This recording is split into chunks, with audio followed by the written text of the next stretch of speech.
이원재 끝내주는 경제 9월 3일 수요일 라이브 시작하겠습니다. 이정원 대표 모셔서 오늘의 끝내주는 뉴스 오늘 하루 진행해 보겠습니다. 안녕하세요. 어서 오세요. 네, 안녕하십니까. 네, 오늘은 무엇보다 경제가 조금 살아나는 기미가 있다 이 얘기가 있어서 네, 반갑네요. 네, 다들 지금 이제 경제가 바닥을 언제 치느냐 궁금해하실 텐데 몇 가지 지표를 짧게 살펴보고 가겠습니다. 네.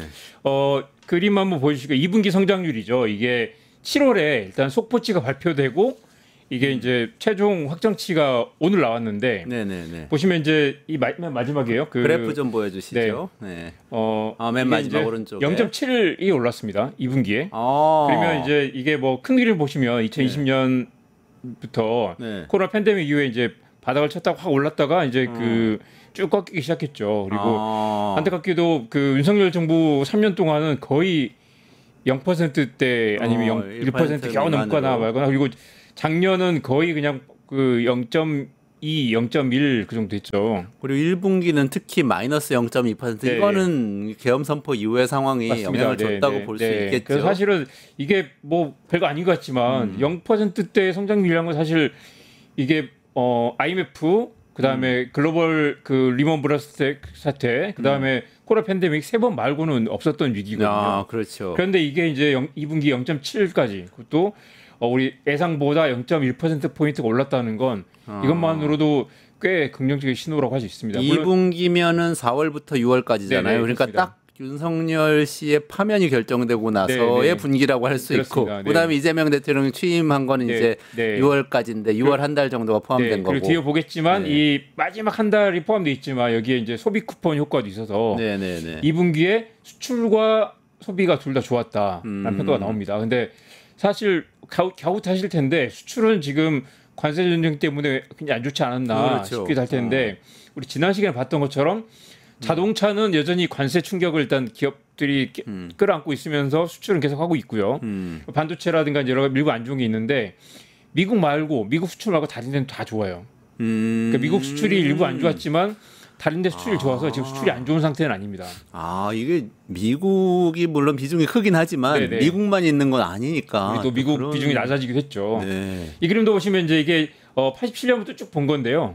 보시면 이제 이 IMF 그다음에 글로벌 금융위기 그다음에 코로나 팬데믹 그리고 이제 윤석열 정부 상년이 4번이 안 좋았는데 이 올해 이제 성장률이 0.8에서 0.9로 지금 일단 올려놓은 상태고요. 마지막에 보시면 이게 연도별입니다. 이건 연도별.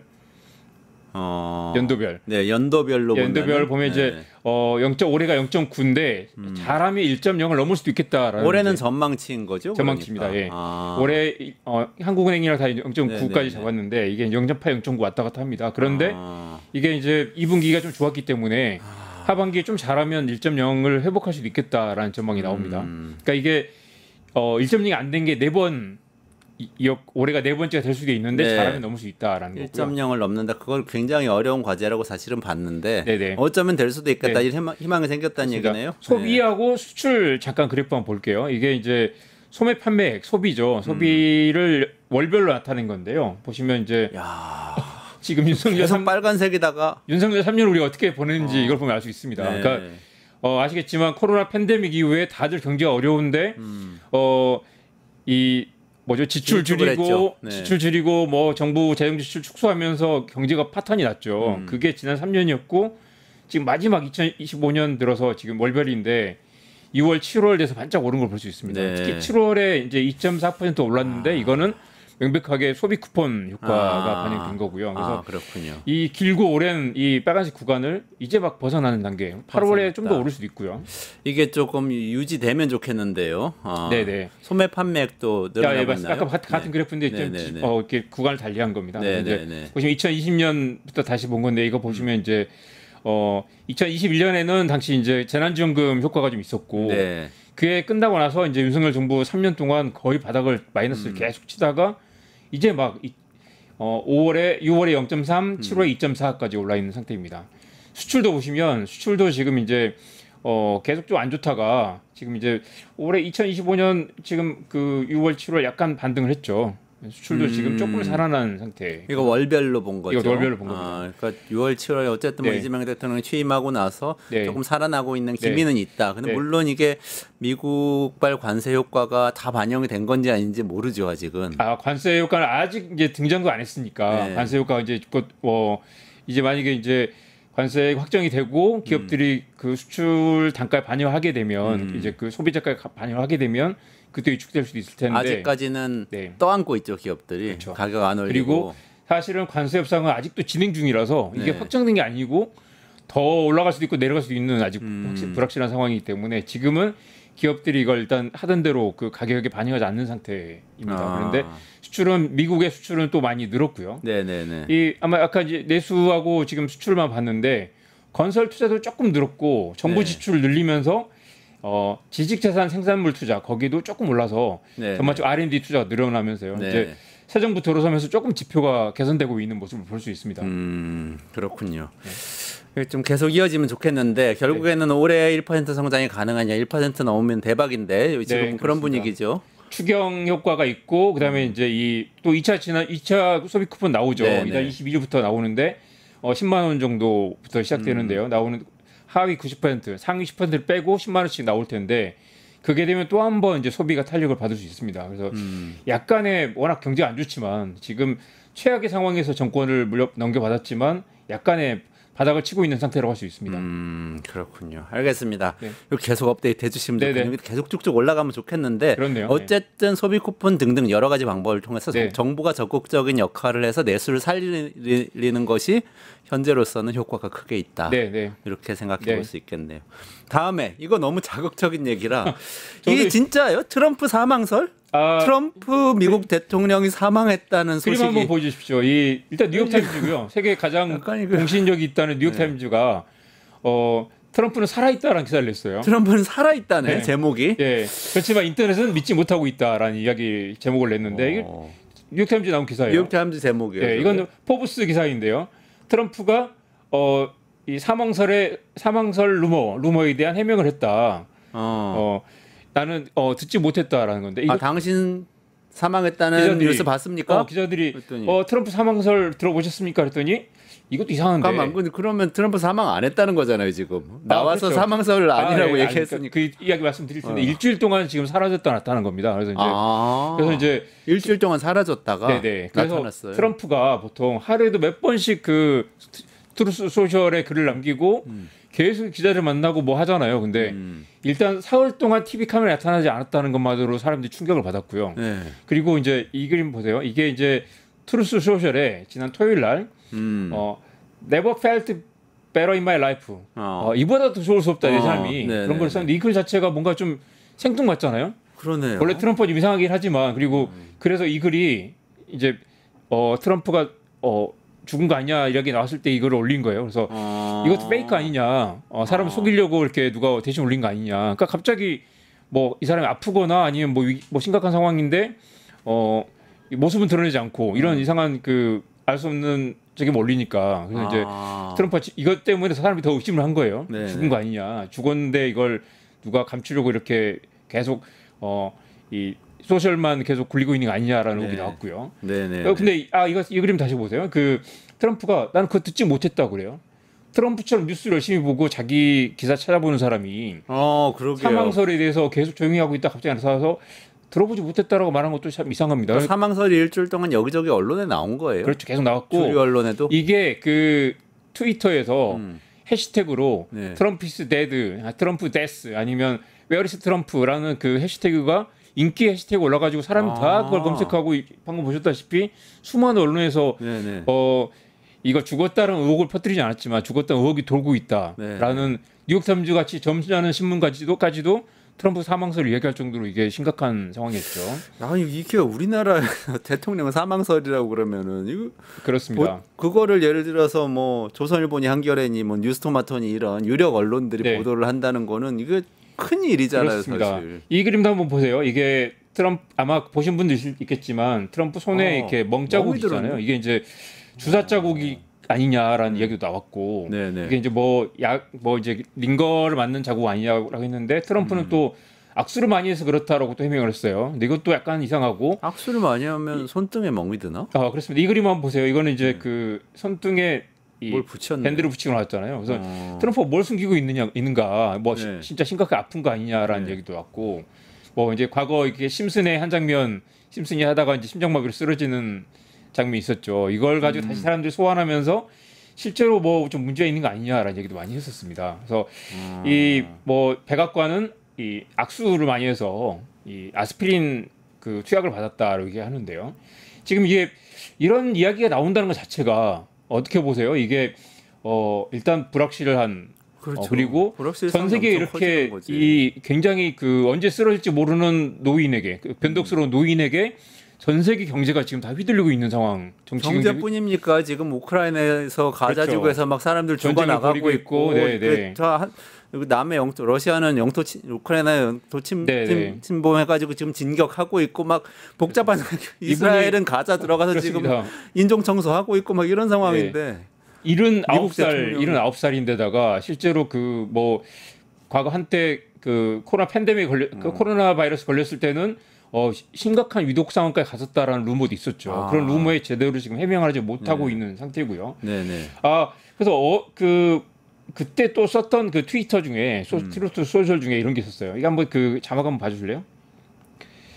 이 last week I did rumored numerous news conference. 기자들 많이 만났다. 기자회견이죠, 뉴스 컨퍼런스가. 그러니까 당신들 내가 안 보인다고 뭐라고 했지만 뉴스 컨퍼런스 아마 이제 그 기자회견 같은 걸 거예요. 근데 이제 그리고 이틀 안 보이니까 사람들이 난린데 맨 밑에 보시면 바이든은 몇 달 동안 안 보이기도 했다. 몇 달 동안 그 기자회견 안 했었다. 근데 이건 뭐냐면 갑자기 트럼프 사망설, 트럼프 건강 이상설을 하는데 뜬금없이 바이든은 나보다 더 오래 안 보이기도 했다라는 얘기를 하는 거예요.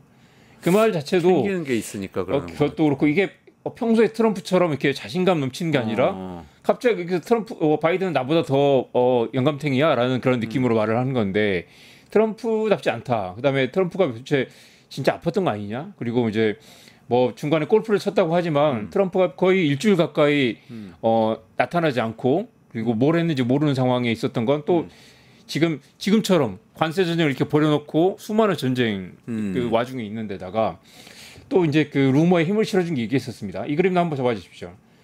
이 도미노 피자잖아요. 펜타곤 피자 지수라는 게 있는데 이 펜타곤에 무슨 이제 그 중요한 회의가 있을 때는 사람들이 밖에 나가지 않고 피자를 시켜 먹는 펜타곤 국방부죠. 네, 국방부. 국방부 앞에 피자 가게 이 도미노뿐만 아니라 몇 군데 피자 가게에서 피자 주문이 확 늘어난다는 거예요. 피자를 수백 판을 시켜가지고 야근하면서 집에 안 가고 계속 피자 먹으면서 뭔가를 작전 회의를 한다는 거죠. 근데 지난 주말에 마침 또 피자 지수가 올랐습니다. 저게 그러니까 도미노 피자 펜타곤 그러니까 미국 국방부 근처에 있는 도미노 피자의 주문이 143% 늘었다. 네네. 그래서 그날 그 시간에 보시면 이제 평소보다 그 주문이 많다라는 걸 사람들이 이걸 계속 근데 그게 무슨 펜타곤 말이에요? 주변의 피자 그 주문량을 살펴보면서 무슨 말이냐면 펜타곤에 무슨 비상사태가 있다. 사람들이 집에 안 가고 피자 시켜 먹으면서 야근하고 있다. 미국 국방부에 비상이 걸렸다. 이게 과거 이제 그 6월에도 그 이란 폭격할 때도 피자 지수가 확 올랐다는 거예요. 그러면 혹시 대통령 유고가 아니냐? 그것 모르겠고 트럼프는 나타나지 않고 있고 펜타곤의 피자 지수는 치솟고 있고 그래서 이거 무슨 일이 있다. 아니면 오늘 내일 중으로 뭔가 발표를 하거나 뭐 어디 폭격을 하거나 뭐가 있다라는 이야기가 돌았는데 트럼프는 아무튼 나타났고요. 뭐 크게 뭐 평소처럼 아프지 않은 상태로 뭐 중간에 쓰러진지 어쩐지 뭐 여러 가지 루머가 많았지만 일단 나타났고 이 피자 지수는 아직 의문입니다. 그래서 이 사실 사람들이 이걸 가지고 다들 뭐 온갖 말이 많았을 거 아니에요. 피자 지수 뭐냐? 실제로 이게 파나마 그 89년 파나마 침공, 83년 그라나다 침공, 90년 쿠웨이트 침공 때마다 다 이 피자 지수 올랐어요. 이번에도 피자 주문이 올랐다는 거예요. 그래서 이제 제가 좀 그 오기 전에 살펴봤더니 몇 가지 국방부 이슈가 있긴 했습니다. 그래서 뭐 별건 아니지만 국방부를 전쟁부로 바꾼다. 데파트먼트 오브 워로 바꾼다라는 얘기 있었고. 그러니까 방어가 아니라 공격도 할 건데 왜 국방부냐. 그러니까 더 이제 지금 뭐 무슨 짓을 벌일지 모른다라는 게 있었고 또 이 멕시코의 마약 운반선에 공습을 명령했다는 얘기도 있었고 주말에 나온 뉴스입니다. 그리고 이 군 변호사들을 법무부에 파견해서 이민자 그 퇴출을 뭐 하겠다라는 얘기도 있었고 몇 가지 국방부 이슈도 있었는데 그렇게 뭐 피자 지수가 높아질 정도로 엄청난 뭐 긴급 상황 아니었죠. 그래서 여전히 의문입니다. 이게 해결됐는지 아니면 여전히 국방부에서 펜타곤에서 뭔가를 벌이고 있는지 여전히 확실치는 않은데 이게 트럼프의 지난 수상적인 일주일과 피자 주문이 무슨 상관관계 있는지 트럼프는 다행히 돌아왔고 뭔가 약간 이 그동안 행적이 의심스럽긴 합니다. 뭐 골프를 쳤다고는 하지만 이 사람이 왜 TV 나오지 않고 숨어 있었는지 그리고 보통 골프를 칠 때도 뭐 늘 사진 찍어서 올리고 맞아요. 근데 이 사람이 사람들이 사진 올린 것도 이거 수상쩍다. 지금 쓰러져 있으면서 이렇게 페이크로 뭐 이렇게 소셜에 올리고 있는 거 아니냐라고 했을 정도로 여전히 의문이 있습니다. 이건 좀 더 살펴봐야 될 것 같고요. 손에 먹는 게 그게 아스피린 때문이라는 얘기도 있던데. 그러니까 이게 이제 영양 주사를 손등에 맞았다고 하는데 그 아스피린 주사를 맞는다. 네네. 근데 그것도 이상하죠. 뭐 악수를 많이 했다는 것도 이상하고 뭐 물론 이제 나이 드신 분들이 혈관을 찾지 못해서 손등에 많이 맞기도 한다고 하죠. 그런데 저렇게 멍이 퍼렇게 들 정도면 계속 뭔가를 꽂고 있었다는 건데 뭔가가 있다. 네. 자, 무슨 주사를 맞고 있냐. 마지막 교훈을 얘기를 해보면 이런 얘기가 나오는 것 자체가 또 중요한 거죠. 실제로 이제 뭐 유고 상태는 아니었고 이상이 없었다고 치지만 세계가 이렇게 변덕스러운 노인에게 의존하고 있다. 그리고 이건 매우 불확실하고 불투명하고 예측 불가능한 상태. 그리고 이것은 민주주의가 아니죠. 그렇죠. 대통령 한 사람이 휘둘리는 게 아니라 대통령이 어떤 결정을 하더라도 이게 투명하게 예측 가능해야 되는데 이 사람이 갑자기 무슨 전쟁을 벌일지도 모르고 갑자기 어디 뭐 폭격할지도 모르고 갑자기 뭐 관세 막 50% 매길지도 모르는 상태에서 뭐 펜타곤에서 뭐 이 피자만 시켜 먹은 사람들이 전 세계가 지금 긴장하고 지켜봐야 하는 상태는 이건 이 전 세계 최강대국 미국의 모습이 아닌 거죠. 그리고 며칠 안 보인다고 해서 이 사람이 죽었는지 살았는지 그런 뭐 이런 음모론이 돌 정도면 이 미국 상태가 굉장히 지금 위험한 상태다라고 할 수 있겠습니다. 펜타곤이 펜타곤 알링턴에 있죠. 워싱턴 남부에 버지니아주 알링턴에 있는데 거기 알링턴 근처에 있는 피자집에서 피자가 얼마나 팔리는지에 대한민국의 서울에 있는 우리가 걱정해야 된다는 것 자체가 그렇습니다. 이정상적이다. 이거는 민주주의가 아니다. 펜타곤 앞에 있는 피자집의 피자 지수가 전 세계하고 연결돼 있기 때문이죠. 하여간 좀 걱정되는데 어쨌든 지금으로서는 확인할 수 있는 건 없어요. 그렇죠? 사망은 아는 것으로 확인은 됐고 알겠습니다. 중국 전승절 행사가 이제 화제네요. 오늘 있었죠. 이것도 사실은 왜 중국 전승절 행사에 한국이 이렇게 초긴장 상태를 지켜보느냐. 이게 이제 일단 이게 김정은에게는 최고의 이벤트인 거고요. 김정은은 이렇게 다자 외교는 처음이라고 하잖아요. 뭐 1대1로 만나긴 하지만 이렇게 뭐 여러 정상들 만나가지고 게다가 북중러의 그림을 그리는 것도 처음이라서 1966년 이후에 처음이라는 거 아니에요?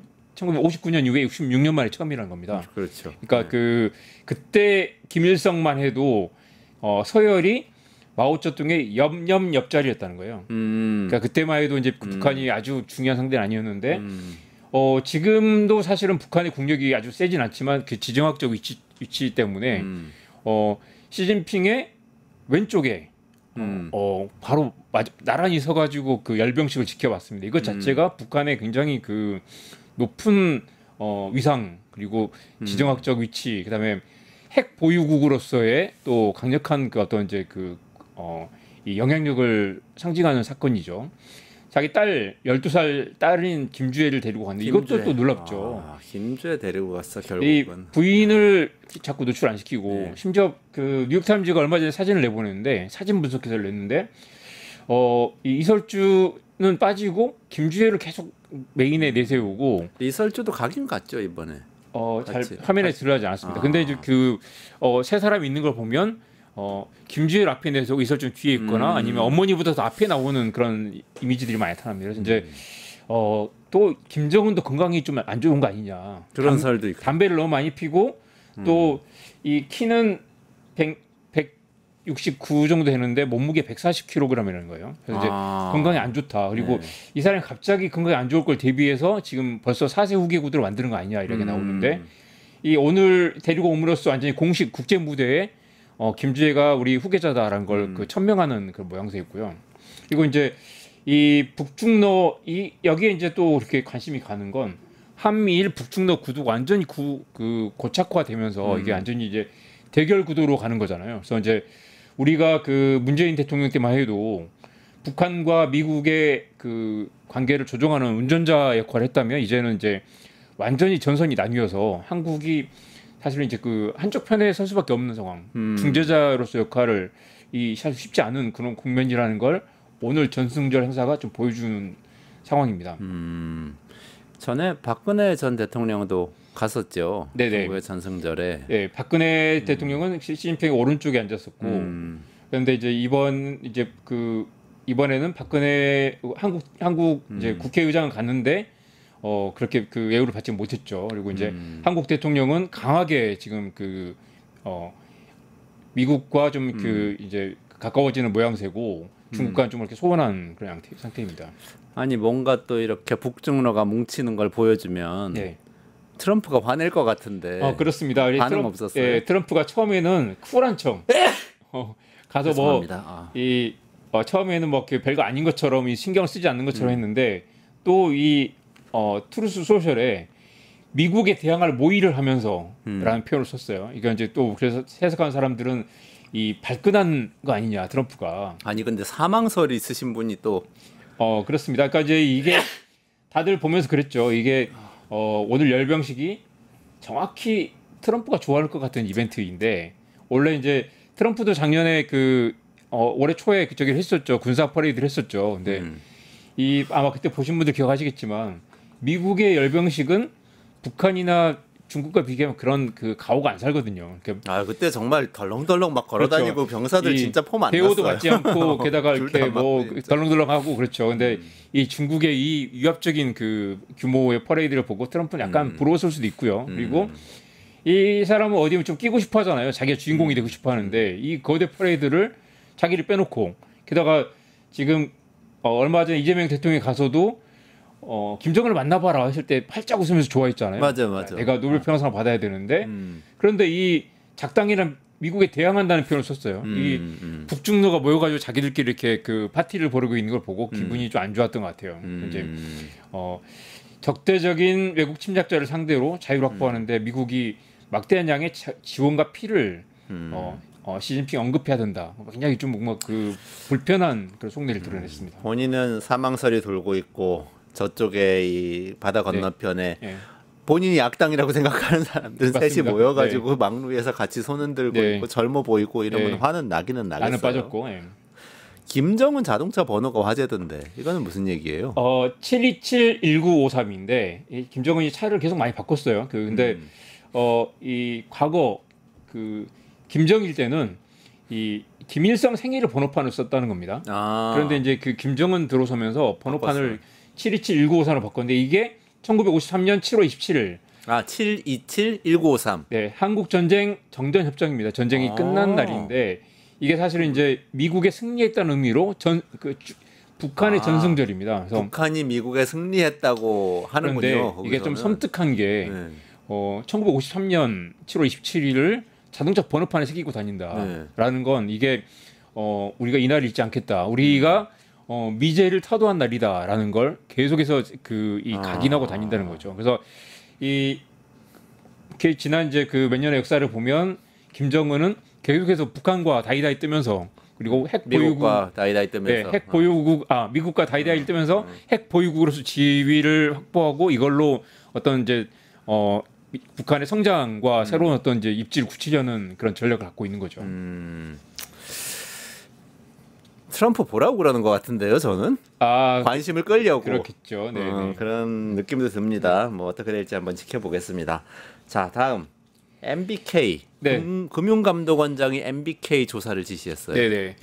또 금융감독원장이 또 이렇게 이재명 대통령과 굉장히 가까운 사이라고 하죠. 이찬진 원장이죠. 네네. 그래서 이제 이분은 사실 또 금융 관련 경력이 많지 않았는데 국민연금 이제 위원을 한번 한 적이 있긴 하지만 그런데 이제 이분이 처음에는 약간 이제 금융을 너무 모르는 거 아니냐라는 그런 의혹이 있었는데 실제 오자마자 두 가지를 했어요. 삼성생명 회계 처리 문제를 지시를 했고 또 하나는 이제 MBK 조사를 지시를 했는데 둘 다 사실은 굉장히 좀 이렇게 불편한 현안이었는데 이분이 이걸 확 치고 들어가가지고 지금 금융권이 발칵 뒤집힌 상태입니다. 약간 어떻게 보면 좀 이렇게 물렁물렁하다는 평가를 받는 금융을 잘 모르는 분이 왔다고 생각했는데 제일 민감한 현안을 치고 들어간 거죠.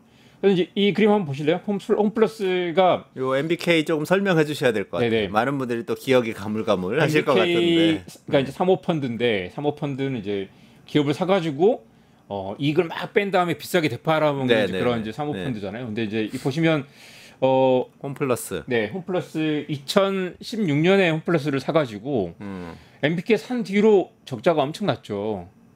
적자가 계속 나가지고 지금 이제 2023년까지 적자 났고 지금 이제 이걸 법정 관리에 들어갔다가 이걸 이제 최근에 또 점포를 확 줄여가지고 점포를 줄인다는 건 뭐겠어요? 점포를 부동산을 팔고 점포를 팔아가지고 이제 엑시트 하려고 빨리 팔고 나가려고 하고 있는데 그러니까 이 과정에서 수많은 노동자들이 이제 일자리를 잃고 점포 새들어 있는 점포들이 완전히 파산하는 상태가 벌어진 거죠. 수많은 노동자들 자영업자의 눈물이 얽혀 있는 사건입니다. 그런데 사실 사모펀드가 이 홈플러스면 그래도 국내 뭐 3대 대형마트잖아요. 그렇죠. 대형마트인데 네네. 이게 뭐 영리 기업이라고 치지만 나름 그 공공 인프라로서 역할을 하는 거잖아요. 네네. 근데 이제 이렇게 심지어 그 MBK는 홈플러스를 살 때 차입형 지분 매수 지분 인수라는 걸 했어요. 그게 뭐냐면 내가 돈은 없는데 야 여기 이렇게 홈플러스에 땅도 많고 부동산도 많고 매출 얼마 나오니까 은행에서 빌려가지고 나중에 그 홈플러스 돈으로 갚아버리는 거예요. 그러니까 이제 돈도 없이 홈플러스를 인수해가지고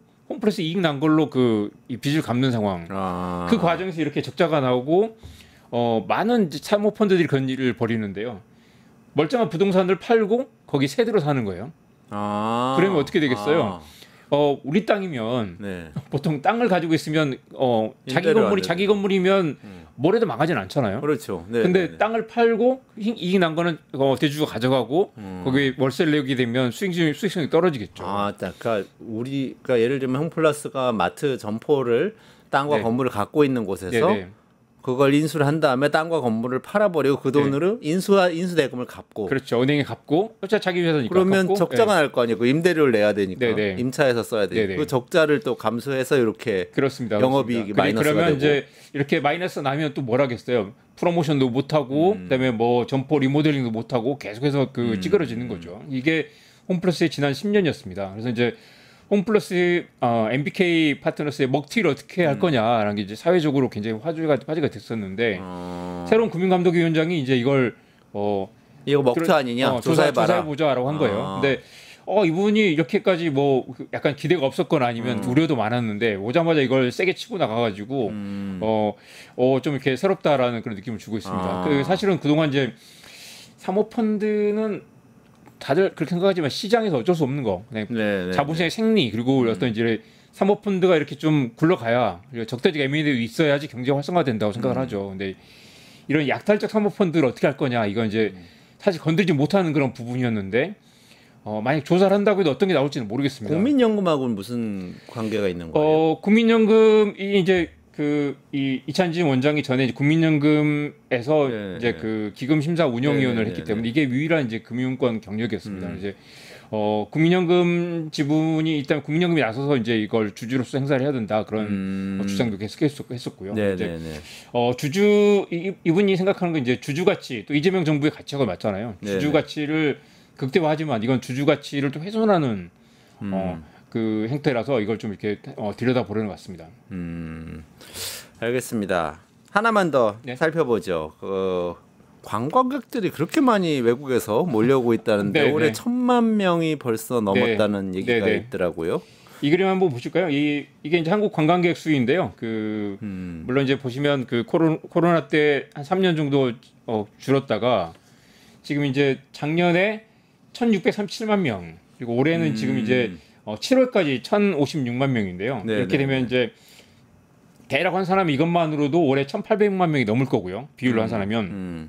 그리고 특히 또 이게 7월까지인데 7월 들어서 거의 60% 7월 들어서 16% 올랐고 누적으로 하면 23% 올라가지고요. 이대로 가면 이 6월 7월 들어서 K-팝 데모 헌터스 이후로 올라가고 있기 때문에 이대로 가면 산술적으로는 1,800만 명, 아마 이 더 올라가면 2,000몇 명에 육박한 수준까지 올라갈 수 있을 것 같습니다. 마지막 하나만 더 보면요. 신기하게 한국의 외국인 관광객들 중에 여성이 거의 2배 이상 많습니다. 오, 그러네요. 여성이 많고 특히 또 이 MZ 세대 여성들이 또 한국을 또 많이 찾는다고 합니다. 또 새로운 또 그런 현상이네요. 아, 젊은 여성들이 한국을 좋아한다. 네네.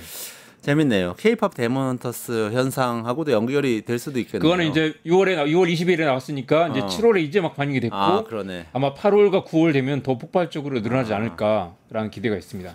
우리 이렇게 내란만 진압해도 어느 정도 이렇게 그렇네요. 내수가 살아나고 관광객이 몰려든 효과는 있는 것 같고 올해 이 속도로 가면 2천만 명 되겠어요? 네. 그럴 것 같습니다. 네. 알겠습니다. 오늘 여기까지 진행을 해야 될 것 같고 이정환 대표님하고는 제가 오늘까지만 진행을 하게 돼서 여기서 인사를 드려야 될 것 같네요. 네. 다른 더 좋은 진행자 모셔서 같이 방송을 하실 겁니다. 네, 조금만 기다리시면 트럼프가 그 사망설이 도는 와중에 또 60억 달러를 벌어들였다고 하는데 코인 때문에 그렇다는데 김매현 빈크립토 동아시아 편집장이 이 이야기 들려드릴 테니까 라이브 끝까지 시청해 주시고요. 이정환 대표님 여기서 인사드리겠습니다. 고맙습니다. 네, 고맙습니다.